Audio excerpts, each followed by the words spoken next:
요한복음 4장 말씀입니다. 15절부터 26절까지의 말씀입니다.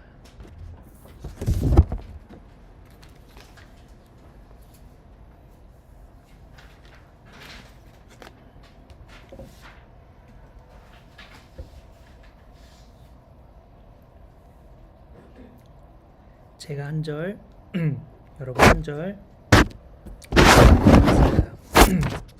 그 여자가 말하였다. 선생님, 그 물을 나에게 주셔서 내가 목마르지도 않고 또 물을 기르러 여기까지 나오지도 않게 해 주십시오. 예수께서 그 여자에게 말씀하셨다.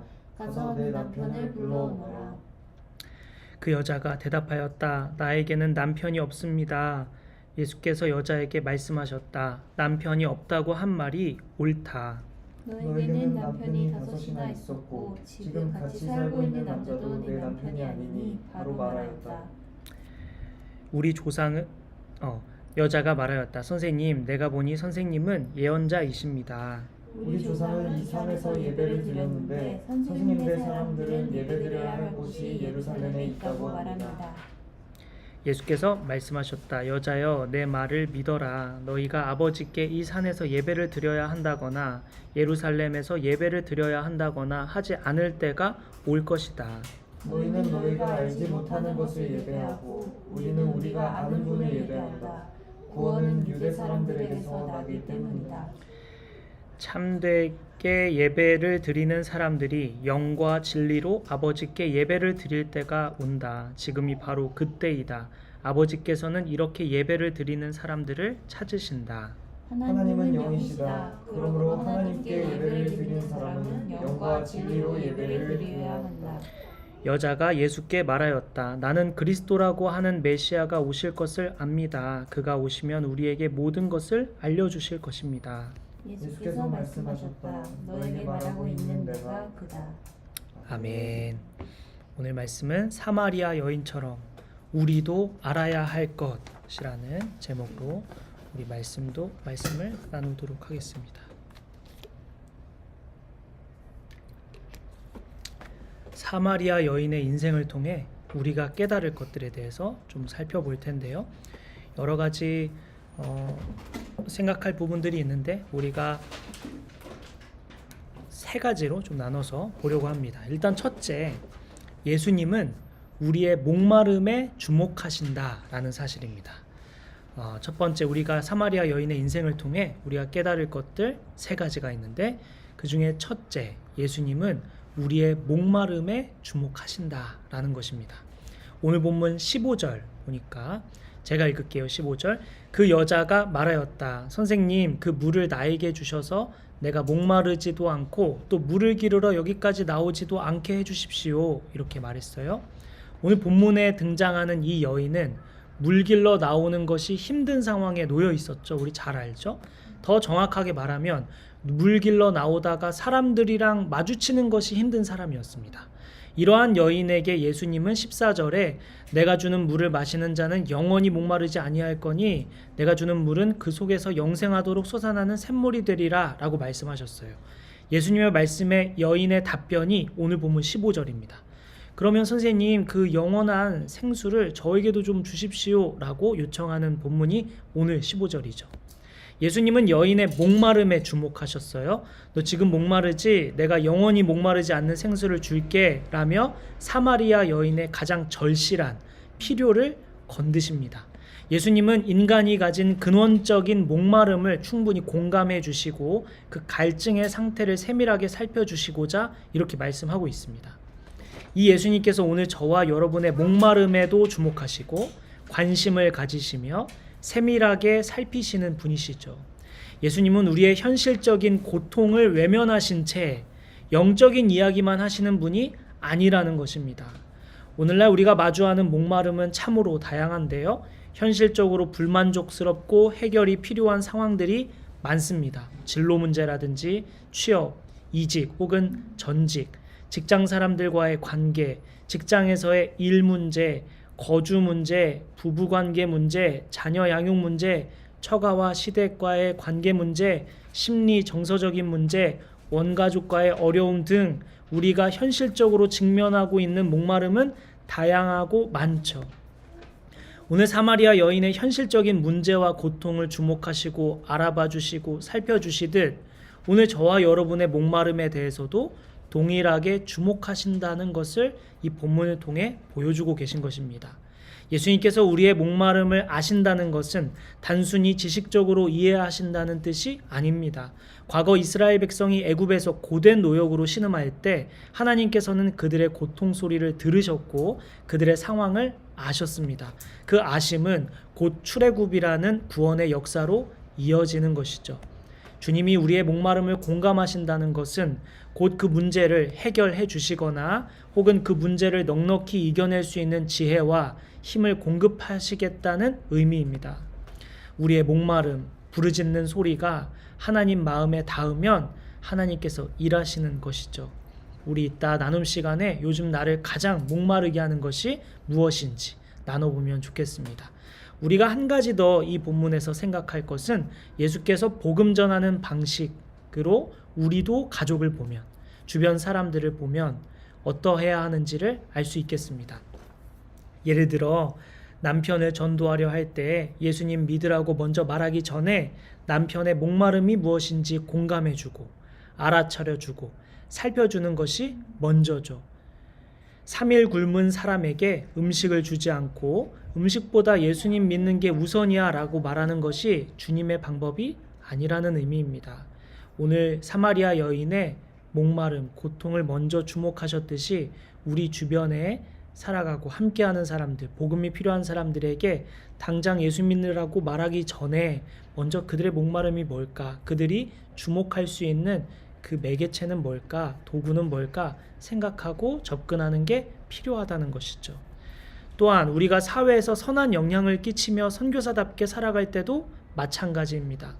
음악을 하는 사람이라면 그 가사에 예수 그리스도를 넣어야 한다라는 것, 그것도 또 필요하겠지만 먼저 사람들이 목말라 하는 건강한 사랑이라든지 아니면 사람들과의 관계라든지 이러한 목마름을 먼저 해소해주며 주목하게 하는 것이 시작이라는 거죠.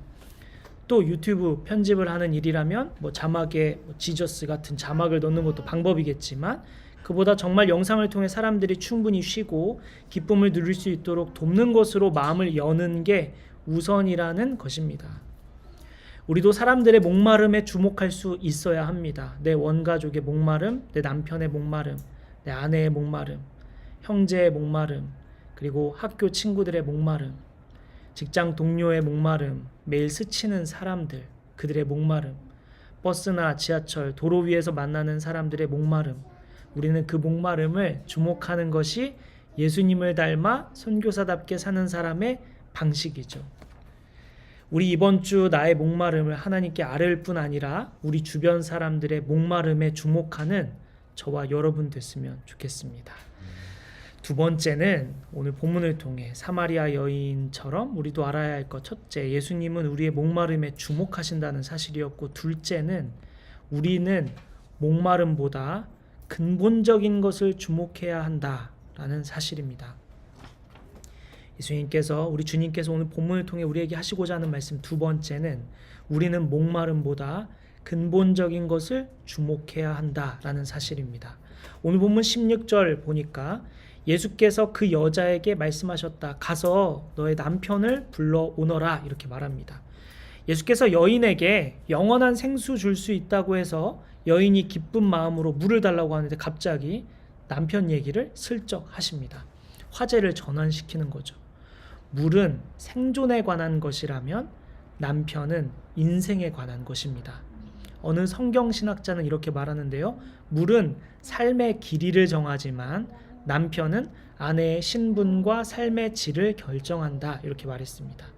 자, 이 물에서 남편으로의 전환, 이 주제의 전환, 이것은 예수께서 여인에게 전혀 새로운 차원의 인생을 살필 수 있도록 도와주시려는 목적으로 지금 전환하고 있는 장면입니다.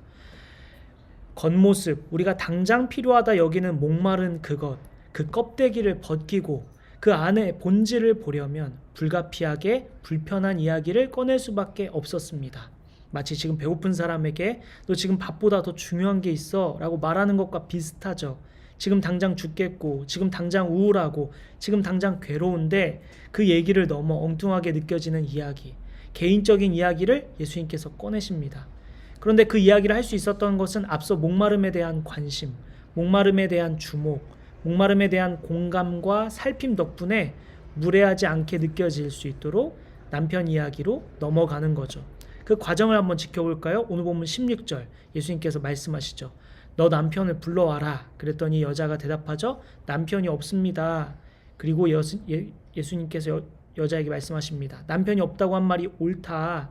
너에게는 남편 5이 있었고 지금 살고 있는 남자도 네 남편이 아니니 바로 말했다. 이렇게 얘기하죠. 예수께서 여인에게 한 말씀이 어떤 의미인지 좀 살펴볼 필요가 있는데, 성경에서 말하는 남편과 아내의 관계는 마태복음 19장 6절 정신처럼 부부는 하나님이 짝지어 주신 것이다 라는 정신입니다. 그러므로 사람이 나누지 못한다 이렇게 말씀하고 있어요. 부부는 하나님이 짝지어 주신 것이다 이런 거죠.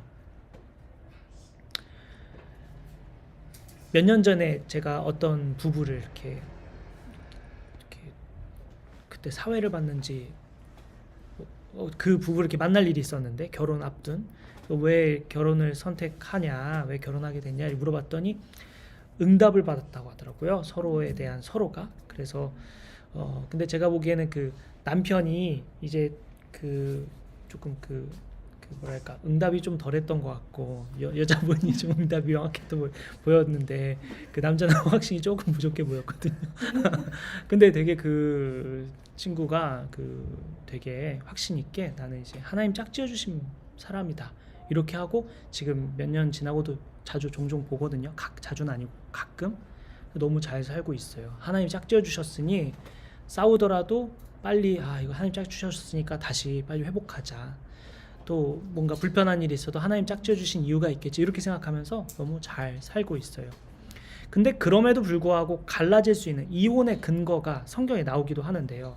첫째, 이혼할 수 있는 방법이라고 하면 안 되는데 이혼할 수 있는 근거. 첫 번째는 배우자의 음행입니다. 내 남편이나 내 아내의 음행. 첫 번째, 이것이 이혼의 근거가 되고요. 두 번째는 고린도전서 7장 15절에 보면 믿지 않는 배우자가 떠난 경우입니다. 당시 문화에서는 종종 남편이 아내를 버리고 떠나버리는 경우가 있었다고 해요. 아내와의 결혼을 부정하는 행동이고 결혼을 거부하는 행동이죠. 버리고 떠났으니까 존중하지 않는 행동입니다. 이런 경우에 이혼할 수 있습니다. 이 두 가지 자꾸 방법이라고 하는 방법이 아니고 그런 사례가 가능한 게 있죠. 결국 이혼은 상대 배우자가 음행을 저질렀거나 그냥 떠나버렸거나 둘 중 하나의 이유로 이혼할 수 있습니다.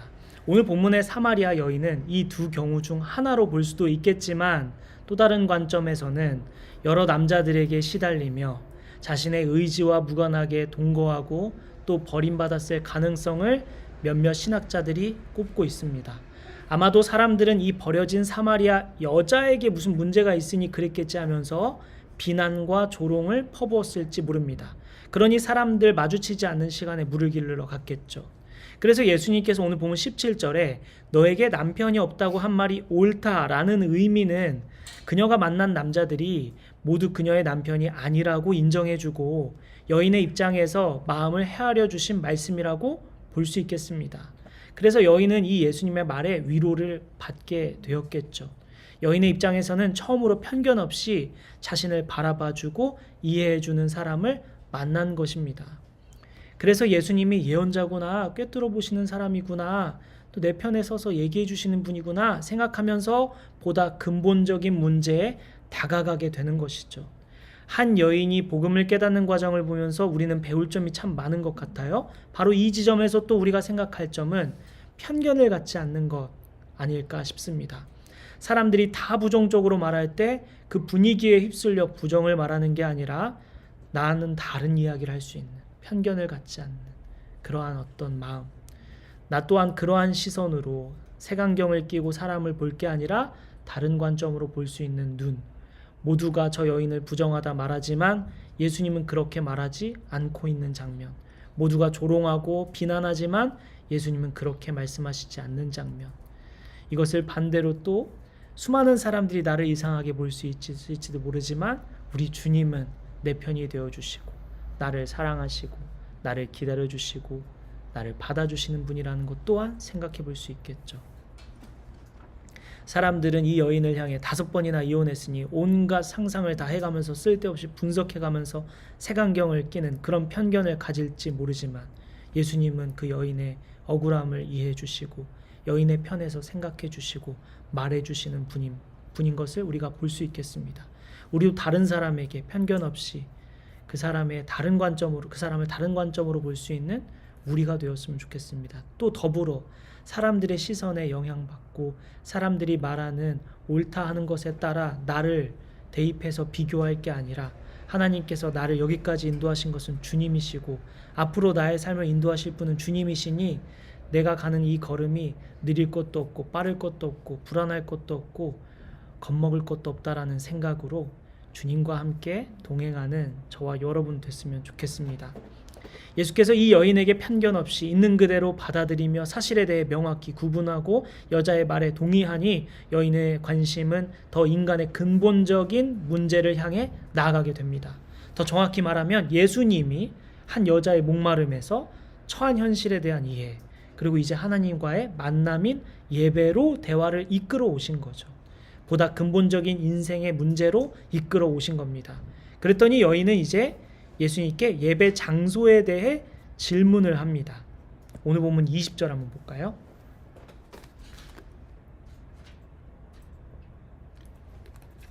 오늘 본문 20절 같이 읽겠습니다. 시작. 우리 조상은 이 산에서 예배를 드렸는데 선생님네 사람들은 예배를 예루살렘에 있다고 합니다. 여인은 예배의 올바른 처소가 이제 궁금해집니다. 그녀의 조상은 수가 근처의 산 그리심산에서 예배를 드렸는데 유대인은 예루살렘 안에서 예배를 드린다고 하니까 이거 어디서 예배를 드려야 된다는 거야? 헷갈리는 거죠. 이게 무슨 상황이냐면 이 여인은 지금 사마리아 여인이고요. 사마리아 사람들은 모세 오경만 인정하는 사람들입니다. 그리고 사마리아 동네에 있는 수가라는 곳은 야곱이 예배드린 곳인데요. 이곳의 배경 설명을 간단히 하면 야곱의 할아버지 아브라함이 가나안 땅에 들어와 하나님 약속을 받고 처음 제단을 쌓은 곳이 세겜이었습니다. 그리고 그의 손자 야곱도 이 세겜에서 예배했고 또 이곳에 야곱의 우물이라는 그 우물을 파서 후대에 남깁니다. 지금 사마리아 여인이 예수님과 만나는 이 장면이 이 우물이 그 야곱의 우물입니다. 그리고 오늘 사마리아 여인이 만난 우물에서 오늘 본문 20절에 자신의 조상은 산에서 예배했다고 말하고 있죠. 이 산은 그리심산인데 이 그리심산이 바로 세겜 바로에 붙어있는 세겜이라고 불려도 되는 그 산에 있는 겁니다. 그래서 사마리아 사람들은 이제 기본적으로 모세 오경만 받아들이기 때문에 자신의 조상들 아브라함, 이삭, 요셉, 야곱 요 사람들이 다 세겜에서 예배드렸으니 우리는 계속 세겜에서 예배드려야 돼 라고 생각했고 아브라함도 그랬으니 야곱도 그랬으니 우리 사마리아 사람들은 전통적으로 이 그리심산에서 예배했어 라고 생각하고 있었던 거죠. 그런데 소문을 들어보니까 유대인들은 예루살렘에서 예배드리고 예루살렘에서 예배드리는 것이 전통이다 이렇게 얘기하는데 뭐가 어떤 차이가 있는 거지? 사마리아인들은 모세오경만 받아들였다면 유대인들은 구약 전체를 받아들이죠. 그런 관점에서 신명기 12장을 보면 여호와께서 자기 이름을 두시려고 택하실 그곳이라는 표현이 나오는데 이것이 구약 역사를 살펴보면 예루살렘이 됩니다. 다윗 시대의 법궤가 예루살렘에 왔죠. 솔로몬이 성전을 건축합니다. 그리고 히스기야 왕이 예루살렘에서 예배를 회복시키고요. 요시야 왕 때 전국에 있는 산당을 다 부신 다음에 예루살렘에서만 예배 드리기 시작합니다. 회복한 거죠. 포로로 잡혀간 다음에 다시 포로고 이후에도 예루살렘 중심으로 다시 공동체가 재건됩니다. 예수님 또한 6월절에 예루살렘에 방문하시죠. 그러니 유대인들은 예루살렘이 예배해야 할 처소임을 알고 있었던 거고 사마리아인들은 모르고 있었던 거죠. 그래서 여기 오늘 본문 20절에 이 질문이 나왔던 거고 21절에 너희는 모르는 것을 예배하고 유대인들은 아는 것을 예배한다 이런 얘기가 거기서 나오는 겁니다. 그래서 어디가 예배하기가 좋은 장소인가? 라는 질문, 어디가 옳은 겁니까? 라는 질문에 예수님은 우리가 결국 가져야 할 인생의 문제, 인간의 근본적인 문제를 주목하도록 또 이끌어 가십니다. 오늘날 우리 존재, 내가 가져야 할 근본적인 문제에 대해 주목하고 있는지 돌아봐야 하고, 여인의 목마름에서 처한 현실, 이제 근본적을 다루고 있는데 그것을 우리 한번 살펴보죠. 오늘 본문을 통해 우리는 세 가지 살펴본다고 했는데, 첫째, 예수님은 우리의 목마름에 주목하신다고 했고, 둘째, 우리는 목마름보다 근본적인 것을 주목해야 한다 했고, 마지막 세 번째는 인간의 근본, 주목해야 할 것, 그 근본, 뿌리는 예배라는 것입니다. 오늘 본문 21절 말씀 함께 보겠습니다.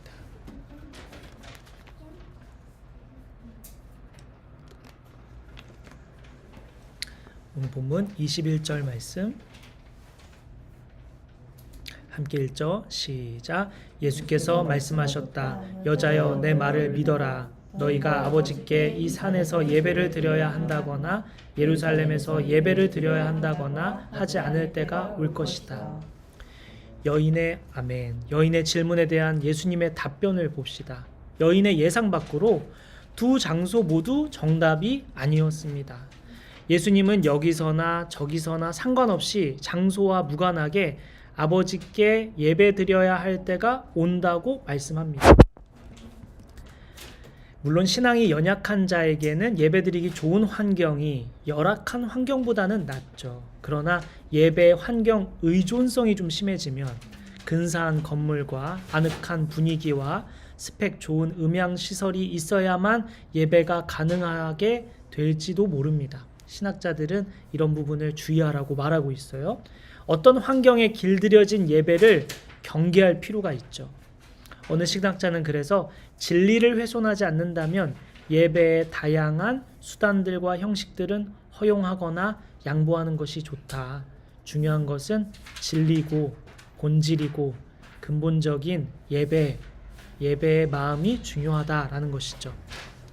그래서 예배드리기 가장 좋은 환경은 무엇이냐? 장소가 어디냐? 환경과 장소가 중요한 게 아니라 우리 마음에 달려있다라는 것이죠.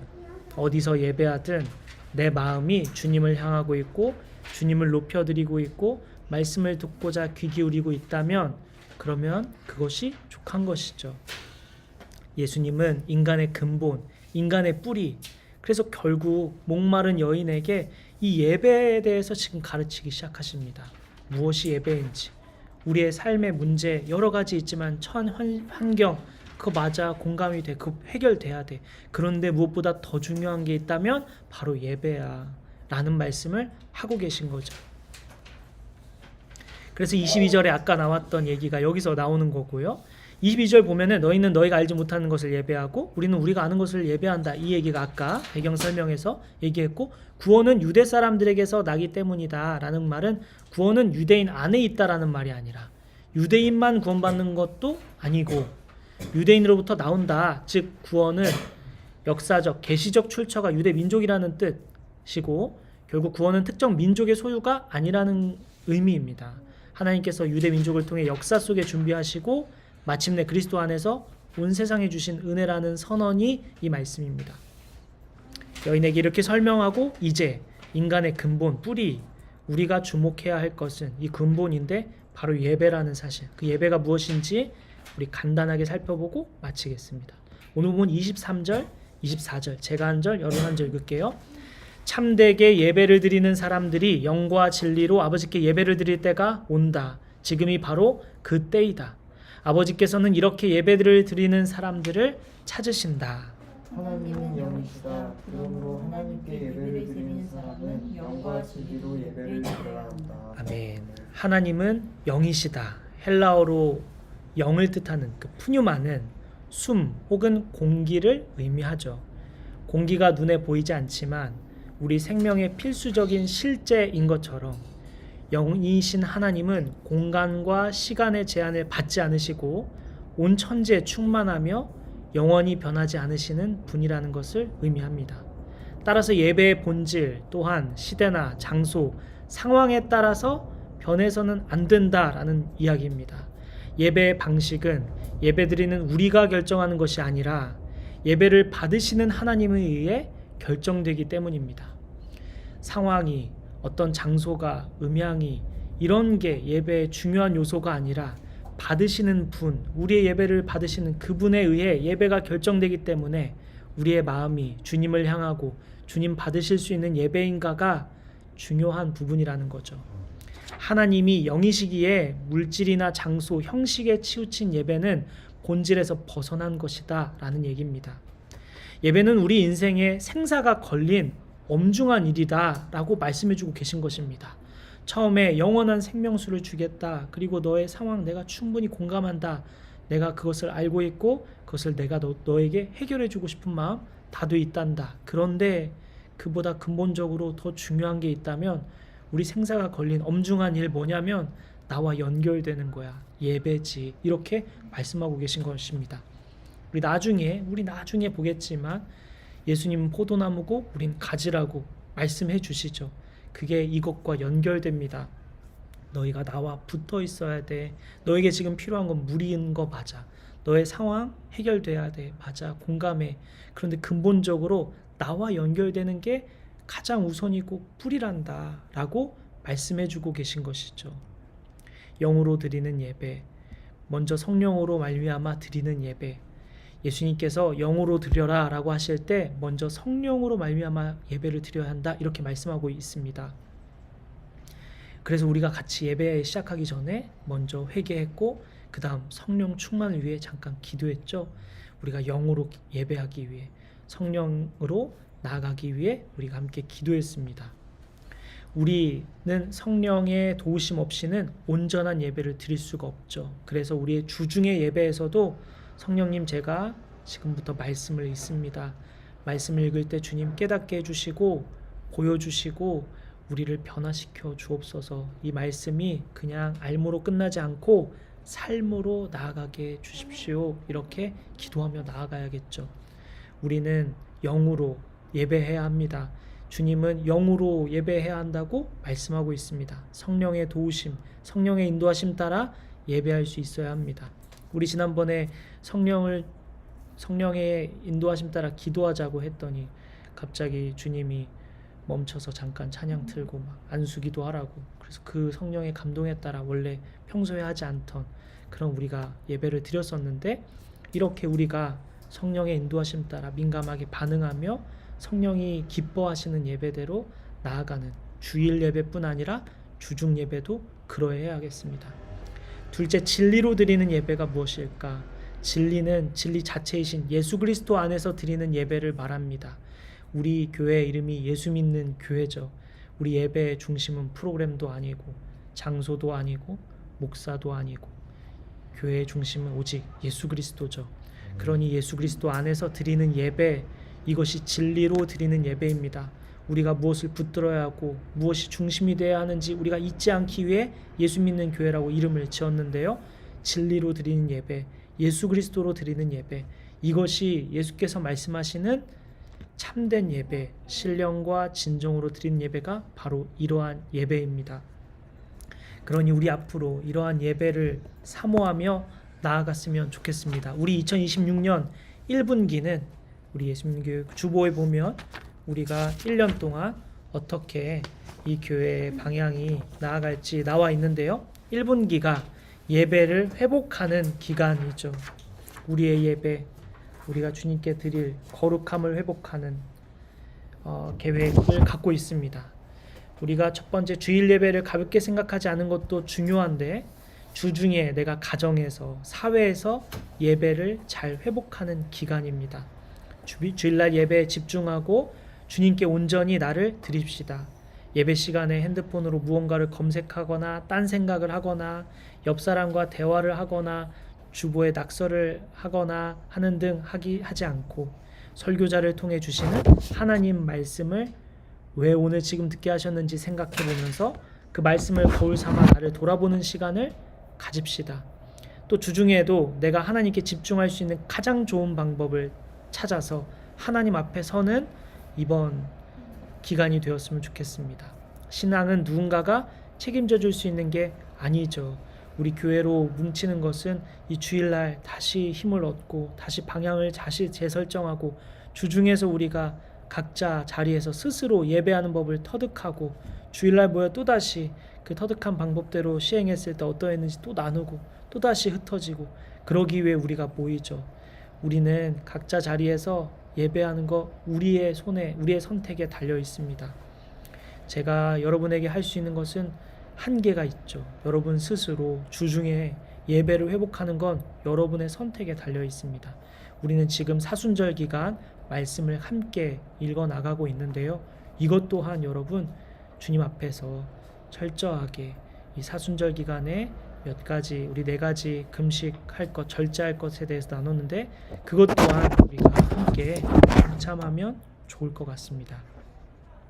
오늘 우리는 이 말씀을 통해 우리에게 주시는 한 여인을 주께서 가르치시며 인도하시는 장면을 보며 우리가 깨달아야 할 것들에 대해서 돌아봤습니다. 예수님은 우리의 목마름을 주목하신다고 하셨어요.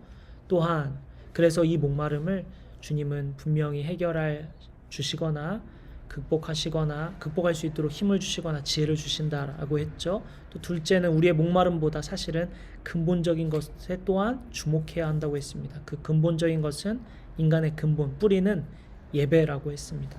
우리 주님 앞에 예배함으로 연결됨으로 이 모든 것들이 주님 안에서 평안을 누릴 수 있게 되고 또 우리의 힘이 생기고 지혜가 생기는 그 근본적인 그 뿌리는 예배에 있다는 것을 기억하며 우리의 목마름도 주님께 아뢰지만 또 우리의 주중의 예배, 주중의 삶에서 하나님을 온전히 예배하는 삶으로 나아가기로 결단하는 저와 여러분 됐으면 좋겠습니다.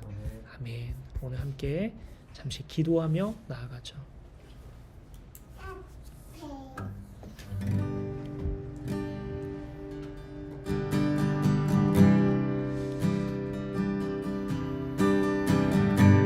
먼저 우리 성령님 저의 기도를 인도해 주세요. 제가 무슨 기도를 하길 원하십니까? 주님은 신령과 진정으로 예배하길 원하시죠.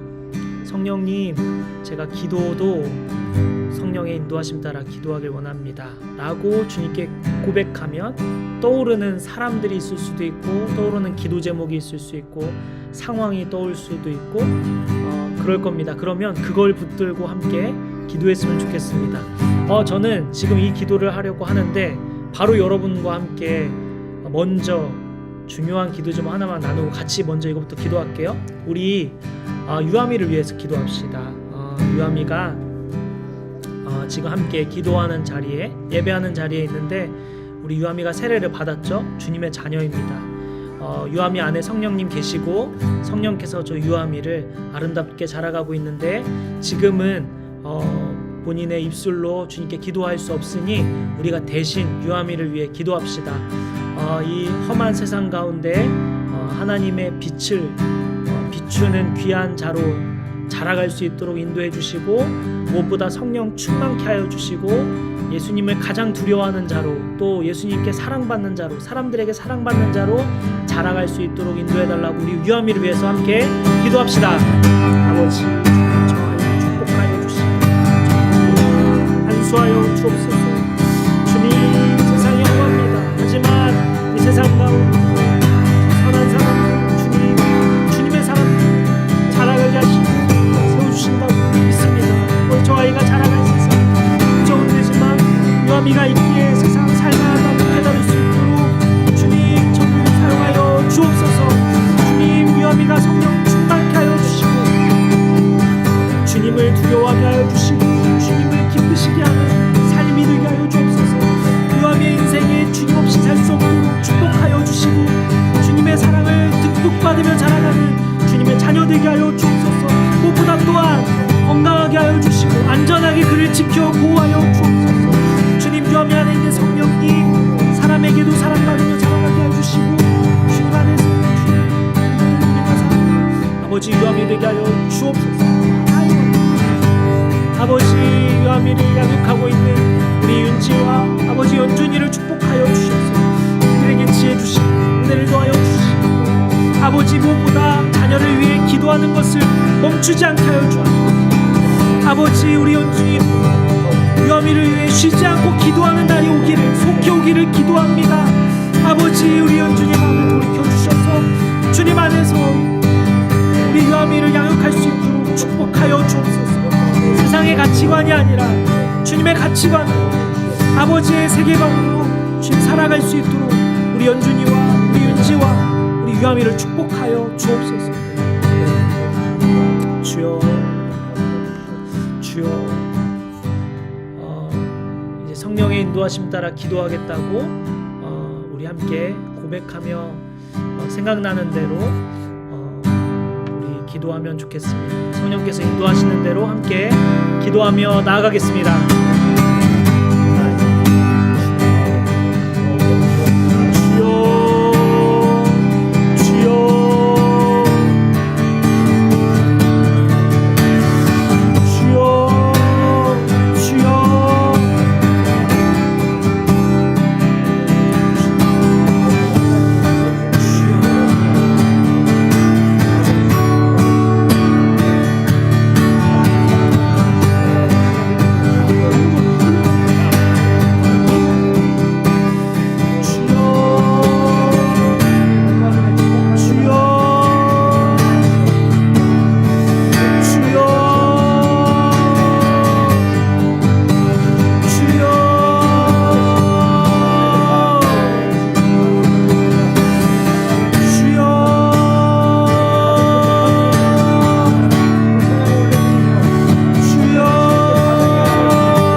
이번에도 제가 순종하며 여러분에게 묻습니다. 혹시 이 기도 제목 가지고 같이 기도했으면 좋겠다 하는 떠오르는 게 있다면 나눠주시고 우리 함께 하나를 놓고 기도하면 좋겠는데요. 혹시 기도하면서 이 기도는 같이 했으면 좋겠다라고 하는 기도 제목 혹시 있을까요? 여러분 중에?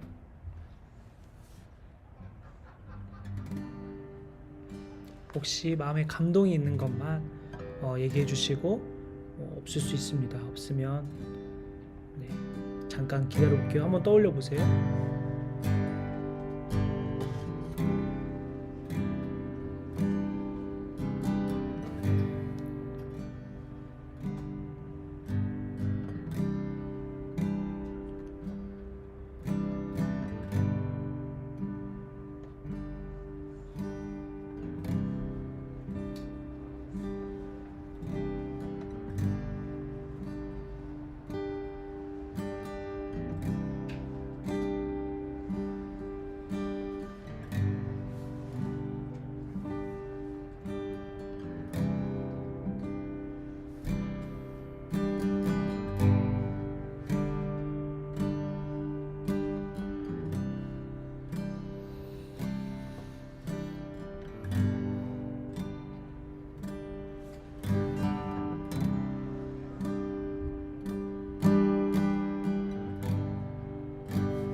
네.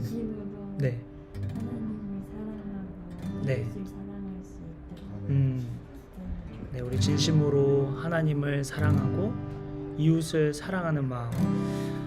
정말 진심으로 내가 정말 주님 사랑하고 있을까? 내가 정말 이웃을 사랑할까? 예수님은 성경을 요약해서 첫째는 하나님을 사랑하고 둘째는 이웃을 사랑하라고 하셨죠. 내가 진심으로 하나님 사랑하고 있을까? 내가 진심으로 하나님 사랑하는 자로 나아갔으면 좋겠다. 이 기도 제목과 이웃을 진심으로 사랑하는 자로 서게 해달라고 우리 기도하겠습니다.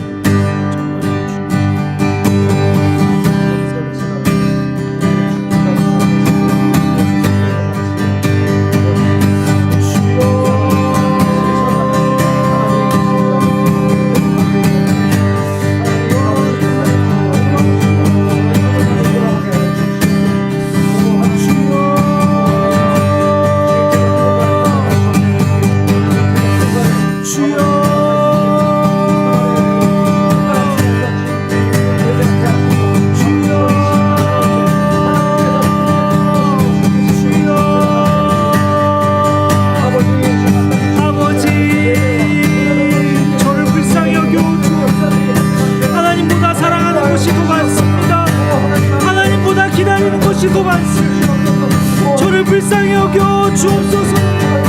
아버지, 예수님의 말씀대로 살아가겠다고 교회도 예수 믿는 교회 있지만 아버지 정말 주님 말고 믿는 것이 더 많고 주님보다 의지하는 것이 더 많은 아버지 저의 삶을 불쌍히 여겨 주옵소서. 아버지 성령님 주여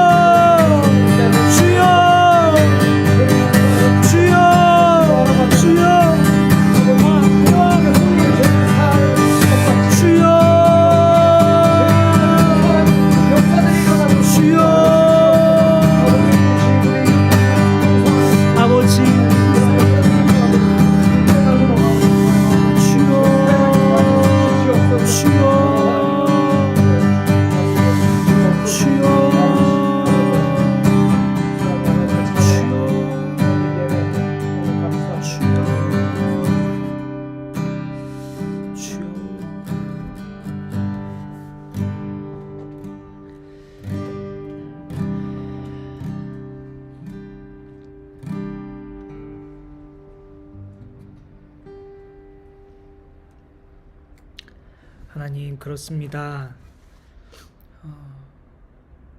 우리가 돌아봐야 할 것, 정말 주님을 사랑하나? 우리가 해야 할 것, 또 의무적으로 우리가 마르다처럼 분주하게 이거 해야 되고 저거 해야 되는 방식으로 주님께 나아가고 있지는 않은지요. 정말 사랑하는 마음으로 마리아처럼 주님 곁에 앉아서 주님 사랑하는 마음에 흠뻑 젖어서 그렇게 주님께 나아가는 우리인지 돌아보게 해주심에 감사합니다. 아멘. 아버지, 결국엔 주님 사랑하는 것이죠. 이번 주 중에 우리가 주님 사랑하는 마음으로 가득 차게 해주시고 주님 사랑하는 마음으로 어떤 행동이든 할 수 있는 지혜와 또 은혜가 있게 하여 주옵소서. 아버지, 오늘 사마리아 여인을 근본적인 예배의 자리로 나아가기까지 목마름을 살피시고 또 그의 현실을 편견 없이 있는 그대로 받아주신 것을 보며 우리를 향해서도 동일한 사랑을 주시고 또 우리 또한 타인에게 그렇게 행하라고 하시는 주님, 이번 주 이 말씀을 마음에 새기며 나아갑니다. 주님, 이번 주에 이 말씀이 생각나게 해주시고 생각날 때 주여 순종하는 우리가 되게 하여 주옵소서. 무엇보다 하나님 사랑하고 이웃 사랑하는 자리로 나아가는 우리 예수 믿는 교회 전부가 되게 하여 주옵소서. 끝으로 사순절 기간 우리가 절제하고 하고 있습니다. 각자 뭔가를 선택해서 절제하고 있는데 주님 무엇보다 기도에 힘쓰게 하여 주시고 또 절제하고 또 구제하는 것을 잊지 않는 우리 예수 믿는 교회 되게 하여 주옵소서. 우리의 예배를 받으신 하나님 찬양 영광 올려드리며 우리의 길이요 진리요 생명이신 우리를 위하여 죽으시고 다시 사신 예수님의 이름으로 기도드립니다. 아멘. 축도하겠습니다. 이제는 우리 주 예수 그리스도의 은혜와 하나님의 크신 사랑과 성령님의 감화 감동 교통 역사하심이 한 주 동안 사마리아 여인을 이끄셨던 주님을 생각하며 하나님을 사랑하고 이웃을 사랑하기로 결단하는 저와 여기 모인 성도들과 온라인으로 예배하는 모든 성도들 머리 위에 지금부터 영원까지 함께 해주시기를 간절히 기도하며 축원하옵나이다. 아멘.